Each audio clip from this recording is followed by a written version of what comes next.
Top quality और consistent performance के लिए सिर्फ सिल्वर पंप नाम याद रखना।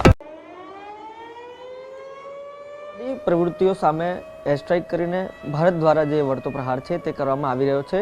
આ તમામ બાબતોની સાથે સાવધાની પણ એટલી જ જરૂરી છે। તેને જ લઈને જે વિવિધ મુક ડ્રિલ્સ છે તેનું આયોજન કરવામાં આવ્યું છે।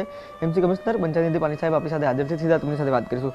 સર, જે પ્રકારે આતંકવાદી વિરુદ્ધમાં જે વળતો પ્રહાર છે તે શરૂ થઈ ગયો છે, તેની સાથે કયા પ્રકારની સાવચેતી છે તે જરૂરી છે? એમસી તરફથી કયા પ્રકારની વિશેષ આયોજન છે? આજે સાંજે 4 વાગ્યા પછી તમામ જે છે મોક ડ્રીલનું શરૂઆત કરવામાં આવનાર છે અને એના માટે નાગરિકોને જાણ કરવામાં આવ્યું છે। એમસી તરફથી ફાયર ફાઇટિંગ જે ઇન્સ્ટ્રુમેન્ટ છે, ફાયર ફાઇટિંગ પર્સનલ છે, સિવિલ ડિફેન્સ સાથે જોડાયેલા આપણા તમામ જે ઓફિસર્સ છે, કર્મચારીઓ છે, એ બધાને જાણ કરવામાં આવ્યું છે। સ્ટ્રીટ લાઇટ જે છે એમાં પણ જાણ કરવામાં આવ્યું છે।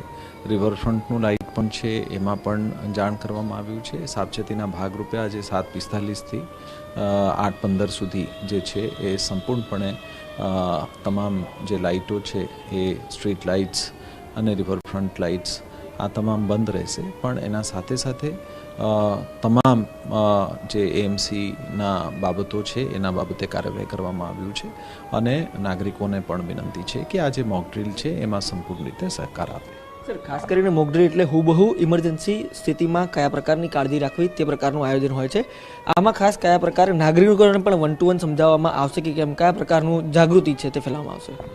ખાસ કરીને કયા વસ્તુ કરવાનું નથી અને કયા વસ્તુ કરવાનું છે એ 2 વિષય ઉપર ડૂઝ અને ડોન્ટ્સ ઉપર જાણકારી આપવામાં આવ્યું છે અને શહેરમાં જે છે અલગ અલગ વિસ્તારોમાં એક જગ્યાઓ લેવામાં આવ્યું છે જેમાં આ ઓપરેશન્સ જે છે ઓપરેશન્સ લેવામાં આવે। વધારેમાં વધારે લોકો આમાં જે છે એ જોડાય અને એમાં સહકાર આપે એવું એક વિનંતી છે। સર, અંતિમ સવાલ, ઇમરજન્સી સ્થિતિમાં બંકર્સ ખાસ કરીને ખૂબ અગત્યના સાબિત થતા હોય છે। આપણા ત્યાં આવી કોઈ વ્યવસ્થા છે કે કેમ? અને જો મેટ્રો જે અંડરગ્રાઉન્ડ જાય છે તેનો આ પ્રકારનો કોઈ ઉપયોગ કરવાનો વિચાર છે કે કેમ? તમામ જેવા કોઈ બાબતો હોય એમાં ઇમરજન્સી સિચ્યુએશન ઉપર ઇવન કુદરતી જે બાબતો છે એમાં પણ કયા પ્રકારના સ્ટેપ્સ લેવાનું હોય છે એનું એક એક્શન પ્લાન હોય છે અને એ એક્શન પ્લાનના હિસાબે કાર્યવાહી કરવામાં આવે છે। ધન્યવાદ ટીવી9 સાથે વાતચીત કરવા બદલ। તો આ પ્રકારે જે મોક ડ્રીલ છે તેનું આયોજન આજે કરવામાં આવ્યું છે અને જે બ્લેકઆઉટ છે તે સહિતની કામગીરી છે તે કરવામાં આવશે અને તેને લઈને લોકોમાં પણ જાગૃતિ છે તે ફેલાવવામાં આવશે। કેમેરા પર્સન અરવિંદ સોલંકી સાથે રોનક વર્મા, ટીવી9। તો કોર્પોરેશન કમિશનર છે ને તેઓ પોતે કહી રહ્યા છે કે 7:45 વાગે આ જે અંધારપટ છે તે શરૂ થશે અને 8:15 વાગ્યા સુધી ચાલશે। પણ ભાવનગરની વાત કરીએ તો ભાવનગરમાં મોક ડ્રીલ અને બ્લેકઆઉટને જિલ્લા પોલીસ વડાએ માહિતી આપી।